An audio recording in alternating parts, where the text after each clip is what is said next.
Welcome to Introduction to Computer Forensics, Session 1, which will give a basic understanding of what computer forensics is, what it isn't, and an overview of the process.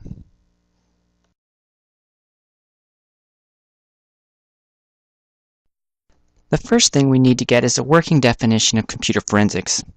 Computer forensics is the process of collecting, preserving, analyzing, and reporting the contents of digital evidence from a crime scene. Our goal in this process is to get the evidence from the crime scene to the courtroom, so that the evidence is not tainted in any way, and so that the exact analysis that is done can be repeated by someone else. If we fail in this goal, the evidence could be inadmissible in court.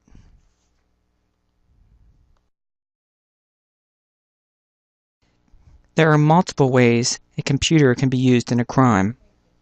Computer can be used to commit the crime itself.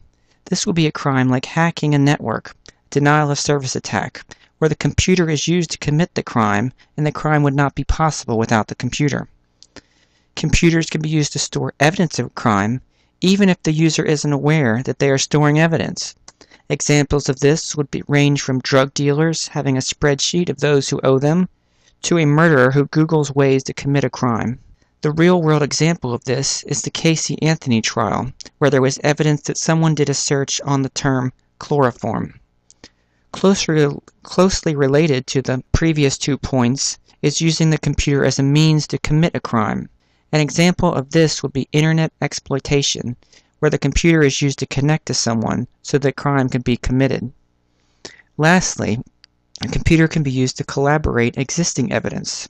This would include phone or internet log files, GPS coordinates, or even file stamps which would collaborate other evidence outside the computer. These are just a few examples of how computers can be used in a crime. There are many more, but they mainly fall into one of these 4 categories. CIS, Law and Order, and NCIS are fictional shows that need to solve a crime in 45 minutes. So when the detective comes into the scene, opens the laptop, and gives evidence by going through recent documents, that is not how things happen in real life. If the first responder is looking through files of the crime scene, he is already destroying evidence. If the officer tries to guess the cell phone password, and he is wrong more than 3 times, he may have lost access to the phone completely. So don't trust what you see on TV, especially in regard to computer forensics and the technologies they use. Also along these lines, as a forensic investigator, we do not have free rein to go on a wild goose chase for evidence of a crime. We are limited by the scope of the search warrant. If you don't have a warrant, don't search. We will cover this point more later in the class.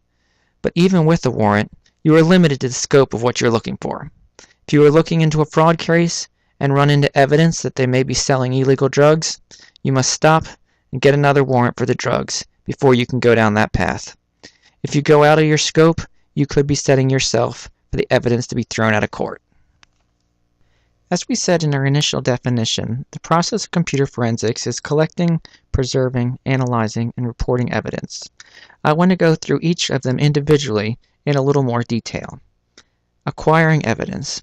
This is done using forensic software that takes a bit-by-bit copy of the suspect's media drive. We are careful to make sure the evidence drive cannot be written so as not to corrupt it. We use hardware and software write precautions to avoid corruptions. Once we have an exact copy of the evidence drive, we do all of our work on this copy and never touch the original again unless necessary. I know many investigators make 2 exact copies of the original just in case one breaks. They don't have to touch the original again. How do we know we have an exact replica of the original drive? We make a file hash, which is a mathematical algorithm to show the drives are identical. We walk through this more in detail in the next section. Preserving evidence. We just talked about avoiding corruption of the original drive, which includes even after you make your copy. The drive must be transported, stored, and accounted for at all times from the crime scene until it is presented in court. This is done through physically protecting the drive with anti-static bags and proper transportation but also through a paper trail of the chain of custody of everyone who has come in contact with the drive. Analyzing the evidence. This is where the real search for evidence begins, looking through the files and locations of the copied evidence drive to see if there's any evidence on the drive, whether it be in the form of documents, pictures, or items that were deleted from the drive to get rid of evidence. The computer is full of data, but it needs to be analyzed for meaningful information related to a crime. This is done through forensic software that can make analysis of large drives easier and searchable. Up until this point, we have not done anything that could be introduced in court. One of the most important parts of computer forensics is presenting our findings in a clear, readable report that can be introduced in court. It explains all of what we have done, how we did it, and what we found. Based on this report, someone should be able to come along after us and do the same thing and produce the exact same results. So let's recap what we have learned in this introduction section. Computer forensics is defined as the process of acquiring and preserving digital evidence for the analysis and reporting to be introduced in the court of law. Our goal is to get the evidence from the crime scene to the courtroom intact and having conducted a thorough analysis of the crime. Computers can be used in the commission of a crime, as a means of the crime, or as an accessory to the crime. These categories can be overlapping as well, in that a crime may fit into more than one. Say a person used the computer to commit a crime and store evidence of that on the computer as well. Smartphones can fit into multiple categories since they do many things such as GPS, photos, and texting. Computer forensics is not as easy as it appears on TV and requires much training and practice to be competent.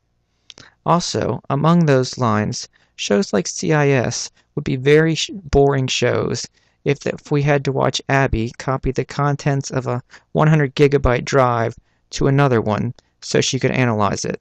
That process could take the whole hour or longer. Computer forensics process consists of acquiring, preserving, analyzing, and reporting on the evidence. Each step is critical, important, and necessary for everything to work properly.